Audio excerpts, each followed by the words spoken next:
بسم اللہ الرحمن الرحیم۔ کیا حالت جنابت میں یا ویسے ہی ناپاک ہونے کی حالت میں،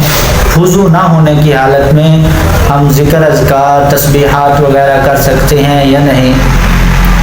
ایک بات ذہن میں رکھیں، عورتوں کے مخصوص ایام ہوتے ہیں، ان میں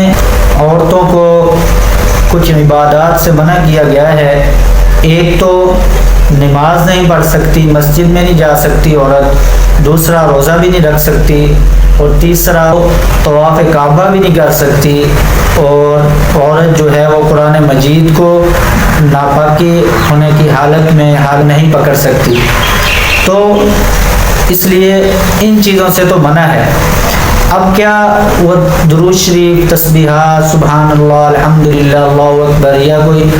درود شریف پڑھ سکتی ہے یا نہیں؟ اس کے بارے میں علماء نے تو یہی لکھا ہے، کیونکہ اس کو عورت کو دوسری عبادات سے روکا گیا ہے، شریعت میں منع کیا گیا ہے، تو اس لیے علماء نے لکھا ہے کہ ان ایام میں وہ زیادہ سے زیادہ تسبیحات کرے، درود شریف پڑھے اور اللہ تبارک و تعالیٰ کا ذکر کرے، لیکن قرآن مجید وغیرہ کو ہاتھ نہ لگائے، مسجد میں بھی نہ جائے،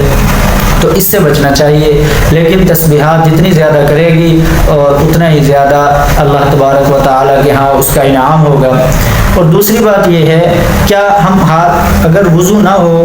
تو قرآن مجید تو ہم پڑھ سکتے ہیں، لیکن حالت جنابت میں کہ غسل فرض ہوا ہو، ہم اس وقت بھی قرآن مجید کو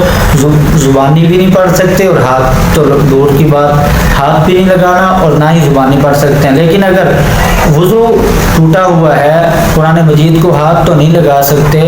البتہ قرآن مجید کی ویسے ہی تلاوت کر سکتے ہیں، اور اسی طرح درود شریف ہے، تسبیحات وغیرہ ہیں، یہ بھی پڑھ سکتے ہیں۔ بہتر یہی ہے کہ وضو کر لیں، وضو کے ساتھ زیادہ سے زیادہ اللہ تبارک و تعالیٰ کا قرب بھی حاصل ہوتا ہے، اور وضو کیا ہو تو بندے کے لیے جب ذکر تسبیحات کرتا ہے تو نور زیادہ ہوتا ہے۔ تو اس لیے خلاصہ کلام یہ ہے کہ اگر